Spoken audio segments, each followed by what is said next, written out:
Romeo अध्याय 1। पौलुस की ओर से, जो यीशु मसीह का दास है और प्रेरित होने के लिए बुलाया गया और परमेश्वर के उस सुसमाचार के लिए अलग किया गया है, जिसकी उसने पहले ही से अपने भविष्यद्वक्ताओं के द्वारा पवित्र शास्त्र में अपने पुत्र हमारे प्रभु यीशु मसीह के विषय में प्रतिज्ञा की थी। वह शरीर के भाव से तो दाऊद के वंश से उत्पन्न हुआ और पवित्रता की आत्मा के भाव से मरे हुओं में से जी उठने के कारण सामर्थ्य के साथ परमेश्वर का पुत्र ठहरा है। उसके द्वारा हमें अनुग्रह और प्रेरिताई मिली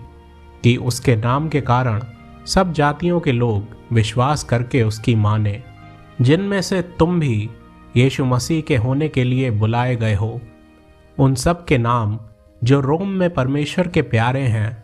और पवित्र होने के लिए बुलाए गए हैं, हमारे पिता परमेश्वर और प्रभु यीशु मसीह की ओर से तुम्हें अनुग्रह और शांति मिलती रहे। पहले मैं तुम सब के लिए यीशु मसीह के द्वारा अपने परमेश्वर का धन्यवाद करता हूँ, क्योंकि तुम्हारे विश्वास की चर्चा सारे जगत में हो रही है। परमेश्वर, जिसकी सेवा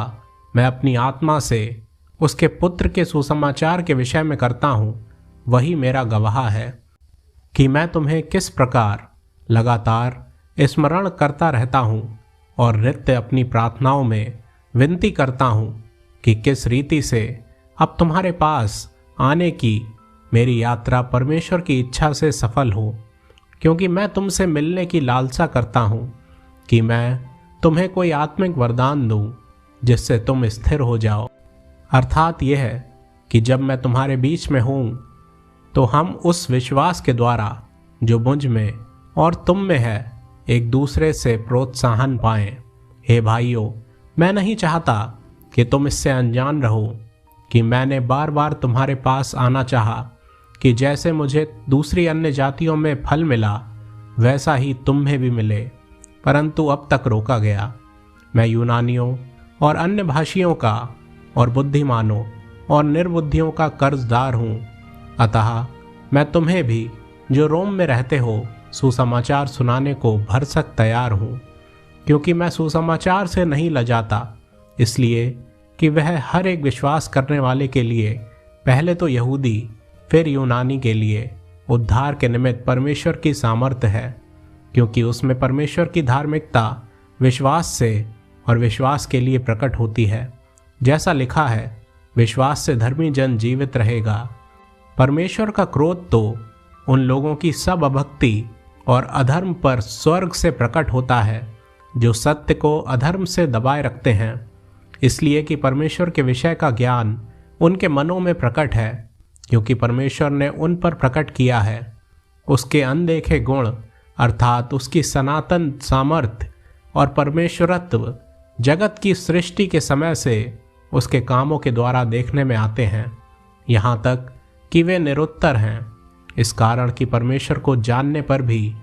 उन्होंने परमेश्वर के योग्य बढ़ाई और धन्यवाद ना किया,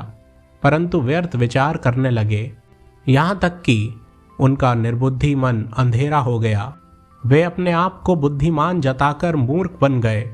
और अविनाशी परमेश्वर की महिमा को नाशवान मनुष्य और पक्षियों और चौपायों और रेंगने वाले जंतुओं की मूरत की समानता में बदल डाला। इस कारण परमेश्वर ने उन्हें उनके मन की अभिलाषाओं के अनुसार अशुद्धता के लिए छोड़ दिया कि वे आपस में अपने शरीरों का अनादर करें, क्योंकि उन्होंने परमेश्वर की सच्चाई को बदलकर झूठ बना डाला और सृष्टि की उपासना और सेवा की, ना कि उस सृजनहार की जो सदा धन्य है। आमीन।